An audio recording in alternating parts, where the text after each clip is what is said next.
Excellent. So welcome to another author's view. I'm here with Cheryl Reed, who is the phenomenal author of Map of My Escape.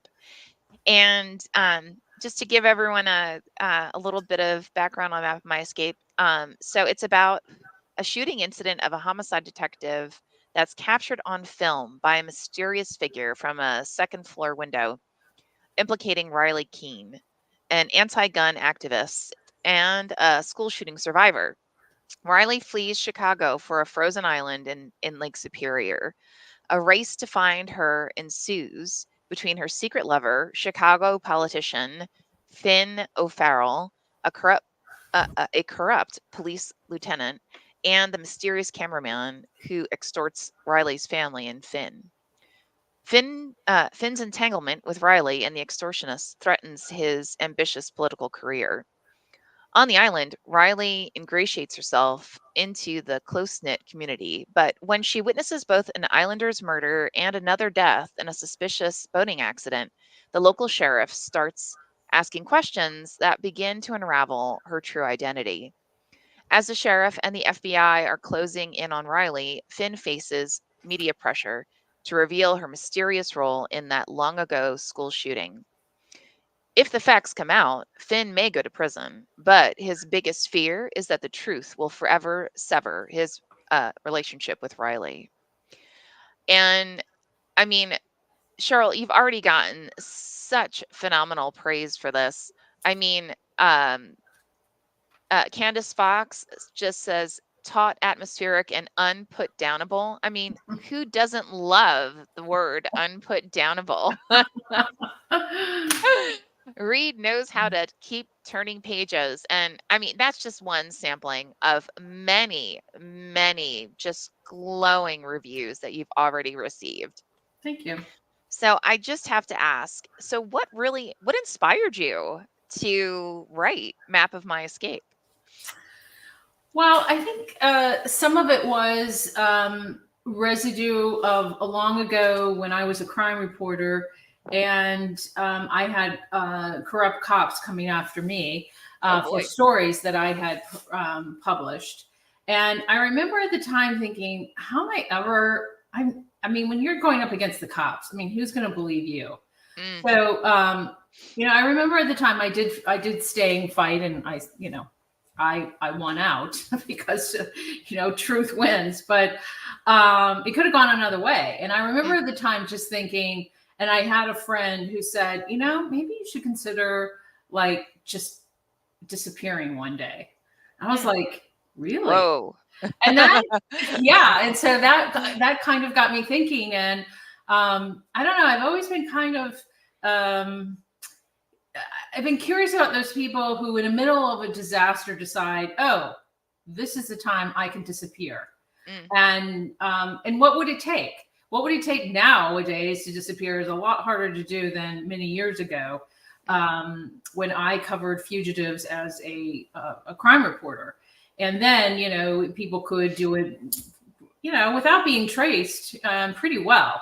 mm, And they just took social security number, they took names off of gravestones, applied for social security cards in young babies' names, and then they had their own way in life. So, but not so much. It's much harder. mm. I mean, I can't even imagine having to A, escape, basically disappear, and B, what would be entailed to to do that. Mm-hmm. Um, I mean, obviously, what you wrote was pretty thorough, as considering all of um, the reviews that have already come through. Um, so you mentioned that you know this is based on. I mean, I guess we could say it's loosely based on reality. Well, it's inspired. It's inspired. I Okay. wouldn't say it's. I mean, I think I've also thought a lot about what's it like to be a fugitive, but also I think in present time, Mm, how many shootings do we have almost every day, and there's so much attention placed on the people who survive, right? mhm, But in that moment, they're in shock. shock and horror. But 10 years, 13 years, this book takes place 13 years after a shooting, a school shooting. And what happened to the people who were in that shooting? I mean, how did this affect them? Mm-hmm. So the 3 people that were in the school shooting, 2 were students, 1 was a cop responding to the shooting. Mm-hmm. And they all had very different responses. Mm-hmm. And so that's sort of the backdrop. It's not the foreground, but it is the backdrop. And I think it inspires and motivates these characters to act in a certain way because of that incident. And then that incident ends up coming back up. So it's entangled. Got it. Now you have a pretty thorough background in writing, both in terms of creative writing, journalism, and out of curiosity, like, what was your favorite story that you ever worked on, and what is your dream story? You mean as a journalist or as a writer, as an author? Both. I think the stories that I worked on the longest were always the most meaningful. In journalism world, they're called project reporters, and that's a lot what I did. And you have time and space to get to know people, follow them around, embed yourself in their worlds. Mm-hmm. And to me, that was the most meaningful, because then you really got to tell a story from inside out. I always tried to pick subcultures, because those were the people and cultures that I knew nothing about. My first book was about nuns. I'm not Catholic. I was like, why do these women do this? Let's go find out, and then I asked inappropriate questions and got sent to the chapel to pray by the Mother Superior and others. It was things like that. So the second book that I wrote, Poison Girls, was a novel, but it was really based on historical events with modern times, with people involving opioids in Chicago and kids. But that was based on a series of stories that I did, and I hung out with girls who were doing drugs. And when I had asked the cops, like, what are you doing about girls, young girls who are experimenting with drugs? And they were like, oh, girls aren't doing crack cocaine. Well, I'm sorry. Yeah, I know. But, that's the problem, is that, and so then I did this big story that made the police not look so good. So that's when they sort of came after me. But any story where you get to learn something, you're experiencing something that hardly anybody can experience, and then you get to go and tell it from the inside out. Those are the stories that I love to tell. Yeah, that's clear in your back history of both journalism and for creative writing. Is there any project that you've always wanted to do, but maybe you haven't had an opportunity to execute it or work on it? And can we look forward to checking it out? Well, I've always wanted to do a story about children who, as adults, learn that their lives are basically fictitious, that their parents aren't their parents, or their father isn't their father, or and that they found this out in a very sort of normal, like you go and do DNA and suddenly you find out, oh, I'm not who I thought I was.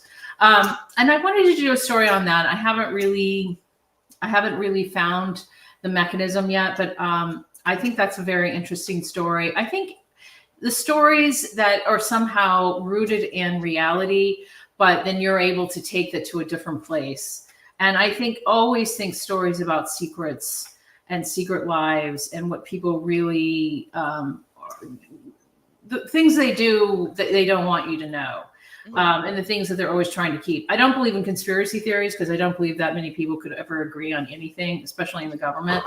I'm sorry. Yeah, but it's true. I totally see that. Yeah. Yeah, I mean, no way. But I do think that individual people, hold on to secrets for lifetimes, and they're afraid to tell anyone. And those secrets can be very dangerous. Mm. Yeah, absolutely, definitely. Um, and is there anything that you want to leave viewers with? Any like final thoughts or ideas? I think Map of My Escape is really about, I think all of us deep inside at one time or another have thought, my life right now sucks and I would like to just disappear. Kazam, I'm out of here, Hmm. the genie in the bottle kind of thing. But it's a lot harder than you think. And where would you go? And how would you manufacture your life in such a way that you wouldn't be found out? And how would you pay for your little fantasy of being a fugitive? And what about the people back home who have had to live with this disappearance and they don't know where you are or if you're okay and all the turmoil that you're causing in their lives? So in a way, it's a fantasy on a lot of different levels that I've taken into reality. Like, this is how you would do it. And in order to research this, I did read a lot of books on how to disappear. And I'm sure I'm on some CIA list of uh, what is she up to. Um, but I think also just life on an island, because she does go to an island, and islands have a special um, a special place in a lot of people's uh, minds on, like, what would it be like to live on an island. I mean, some of us grew up with Gilligan's Island and watching it. Well, it's not exactly like that, but it has a special place in our fantasy world of, yes, I would like to live on an island and nobody knows where I am, and how would I do that, and I would like to escape. But it's it's a little bit of reality mixed with fantasy, and I always think that's the sweet spot. Yeah. Oh yeah, absolutely. And with that, I want to thank you for the wonderful story of Map of My Escape. And for those of you watching, go check it out. Go to Cheryl's website, cherylreed.com. You can find a link to it within, or the URL within our interview. And um, thank you. It's Thank been, you. as always, it's been an absolute pleasure. So. Thank you.